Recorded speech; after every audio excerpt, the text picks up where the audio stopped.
The observer, the observed, and the observation are all one. दृष्टा, दृष्टि और दृश्य सब एक है। अगर आपने कुछ ग्रंथों को पढ़ा है तो आप जानते होंगे कि ऐसा जिक्र भगवद गीता में हुआ है। जगत गुरु शंकराचार्य ने भी इस बारे में बोला है। त्रिपुरा रहस्य में इसी बात को प्रकाश, प्रकाशित और प्रकाशक के संदर्भ में कहा गया है। जिद्दू कृष्ण मूर्ति का तो ये पसंदीदा विषय था और इस पर वे कई बार बोल और लिख चुके हैं। तो क्या है ये ऑब्जर्वेशन और ऑब्जर्वर का एक होना? ये कैसे संभव है? क्योंकि हम साफ तौर पर जानते हैं कि देखने वाला और दिखाई देने वाला तो एकदम अलग होते हैं। और फिर दूसरी बात ये कि इस बारे में बात ही क्यों करनी है? ऐसा क्या खास है इसमें? इसमें ऐसा क्या गूढ़ ज्ञान छुपा है कि हर एक धर्मगुरु द्वारा और हर आध्यात्मिक पुस्तक में इसके बारे में बार बार बात की जा रही है? तो चलो इस विषय में पूरा अवलोकन किया जाए। पहला सवाल, ऑब्जर्वेशन क्या है? ऑब्जर्वर कौन है? दूसरा सवाल, ये अज्ञान के बारे में है या ज्ञान के बारे में? क्या ये ऑब्जर्वर, ऑब्जर्वेशन और ऑब्जर्व्ड हमेशा एक होते हैं, अज्ञानतावश एक होते हैं या परम ज्ञान की अवस्था में एक होते हैं? तीसरा सवाल, क्या इसे जानना जरूरी भी है? क्या हमारी जिंदगी ठीक नहीं चल रही है बिना इस बारे में कुछ भी जाने? आइए शुरू करते हैं। ऑब्जर्वेशन यानी ऑब्जर्व करना, अवलोकन करना।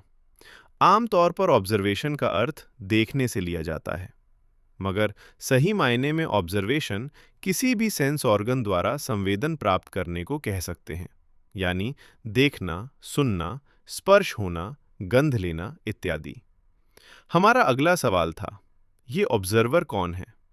आपको ये जानकर आश्चर्य होगा कि ऑब्जर्वर वो है जो आध्यात्मिक दुनिया में अज्ञानी है या फिर हमारी दुनिया में नॉलेज रखने वाला है। नॉलेज होना यानी जानना। जिस वस्तु के बारे में हम जानते हैं उसके लिए हम कहते हैं I know about this thing. हम कब किसी वस्तु को जानते हैं? वो वस्तु जिसका कोई आकार होता है, जिसकी कोई कैरेक्टरिस्टिक्स या विशेषताएं होती हैं, जिसके बारे में हमारी कुछ यादें हैं, उसे हम कहते हैं कि हम जानते हैं। तो ऑब्जर्वर क्या हुआ? अगर मैंने एक जानवर देखा और कहा बकरी, इसका मतलब है मैं उस जानवर को उसके आकार से पहचान सकता हूं और अपनी याददाश्त से उसका नाम जोड़ सकता हूं। अगर थोड़ा गहरा सोचें तो हमारा किसी भी वस्तु या परिस्थिति का हर ऑब्जर्वेशन या अवलोकन तभी तक हमारे लिए कोई मायने रखता है जब तक कि हमें उस वस्तु या उस परिस्थिति के बारे में पहले से कुछ पता है, हमारी उसके बारे में कुछ मान्यताएं हैं, कुछ उम्मीदें हैं इत्यादि। या फिर यूं कहे, ऑब्जर्वर वो हैं जो इस सृष्टि को पूर्वाग्रहों से ग्रसित होकर अवलोकन करता है, क्योंकि बिना हमारे उस वस्तु या परिस्थिति के साथ पूर्व अनुभव के हमारे लिए वर्तमान में हमारे अवलोकन में ऐसा कुछ नहीं है जिसे हम पहचान सकें, नाम दे सकें या उसके बारे में कुछ सोच विचार कर सकें और आगे की कार्यवाही निर्धारित कर सकें। अब आप समझें क्यों हमारे सारे महत्वपूर्ण ग्रंथ ऑब्जर्वर को अज्ञानी मानते हैं। वो इसलिए कि उसमें कुछ भी नया नहीं है। वो कुछ भी नया देख ही नहीं सकता, समझ ही नहीं सकता। अगर उस बकरी के साथ कुछ ऐसा और है जिसके बारे में हमने न कभी कुछ सुना, देखा या जाना, तो हम हमारे दृश्य में सिर्फ एक बकरी कहेंगे और ज्यादा से ज्यादा कहेंगे कि बकरी के साथ कुछ है, मगर क्या है हमें नहीं पता। हमें नहीं पता यानी हमारे दृश्य में कुछ है और हम पूरी तरह से बेबस हैं, क्योंकि हम उस आकार को हमारी यादों में अब तक दर्ज किए किसी भी नाम से संबंधित ही नहीं कर पा रहे हैं। ऑब्जर्वर अज्ञानी है क्योंकि वो कुछ भी नया देख सुन ही नहीं सकता। वो तो वही देख रहा है जो वो जानता है, जिसे उसने पहले देखा है। यानी जो दिख रहा है वो वही है जो देखने वाले के मन में है, उसकी यादों में है। अगर मैं जानता हूं कि एक शेर क्या होता है तो मैं एक शेर को देख और पहचान सकता हूं। मेरे लिए किसी कार्य को हिंसा मानना इस बात पर निर्भर करता है कि मुझे पहले से हिंसा के विषय में ज्ञान है। ये बात और है कि किसी और के लिए ऐसा कार्य किसी तरह की हिंसा नहीं है, बल्कि वो तो सिर्फ एक भूख मिटाने का कृत्य है। तो अगर दृश्य एक हिंसा है, तो ऑब्जर्व करने वाला कौन है? वो जो जानता है कि हिंसा क्या है। अगर वही दृश्य एक भूख मिटने का कृत्य है, तो देखने वाला कौन है? एक भूखा इंसान। आप देख रहे हैं, कृत्य और कार्य में कहीं कोई फर्क है? दृष्टा और दृश्य एक ही है। अगर दृष्टा बकरी जानता है, तो दृश्य एक बकरी है। अगर दृष्टा हिंसा जानता है, तो दृश्य हिंसा है। अगर दृष्टा एक भूखा है, तो दृश्य एक भूख है। The observer is the observed. The observer, the observed and the observation are all one. दृष्टा, दृष्टि और दृश्य सब एक है। तो हमने ये तो जान लिया कि अगर कोई ऑब्जर्वर है तो वो एक अज्ञान की स्थिति है, क्योंकि देखने वाला पूर्वग्रहों से ग्रसित एक मन है जो हर समय वही देखता है जिसके बारे में उसने पहले से कुछ देखा है, जाना है और अपना मन बना लिया है।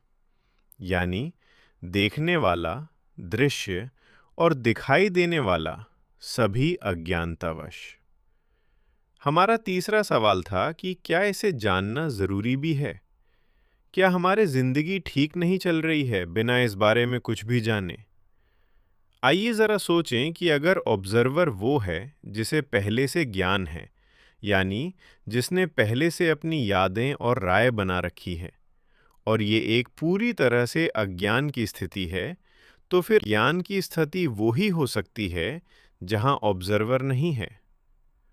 ऑब्जर्वर नहीं होना यानी कोई याद नहीं, कोई राय नहीं, कोई नॉलेज नहीं। अगर आप भ्रष्टाचार के बारे में नहीं जानते, तो आप किसी घूसखोरी के कृत्य को देख या जान ही नहीं पाएंगे। जैसे एक छोटा बच्चा जब रास्ते में किसी पुलिस अफसर को किसी से कुछ पैसे लेते देखेगा, तो ये कभी नहीं कहेगा कि भ्रष्टाचार हो रहा है। वो कुछ नहीं देखता, वो सिर्फ देखता है किसी एक द्वारा किसी दूसरे को कुछ दिया जा रहा है। वो घटना उस बालक के लिए कुछ है ही नहीं। वहां ना कोई ऑब्जर्वर है, न कुछ ऑब्जर्व्ड। ऐसी परिस्थिति संपूर्ण ज्ञान की स्थिति कही जाती है, जहां पर फिर से दृष्टा, दृष्टि और दृश्य सब एक है, मगर फिर भी कोई आइडेंटिफाइबल या पहचान योग्य ऑब्जर्वर नहीं है।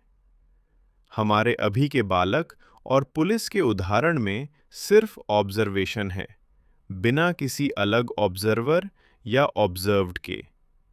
सारांश में यह एक सार्वभौमिक या यूनिवर्सल तथ्य है। दृष्टा, दृष्टि और दृश्य सब एक है, यानी दृष्टा और दृश्य कोई अलग-अलग नहीं है। यह तथ्य सर्वथा एक सत्य है, चाहे वहां कोई ऑब्जर्वर है या वहां कोई ऑब्जर्वर नहीं है। आप इस दुनिया से अलग नहीं हैं। आप दुनिया को ऐसा ही देखेंगे जैसे कि आप हैं।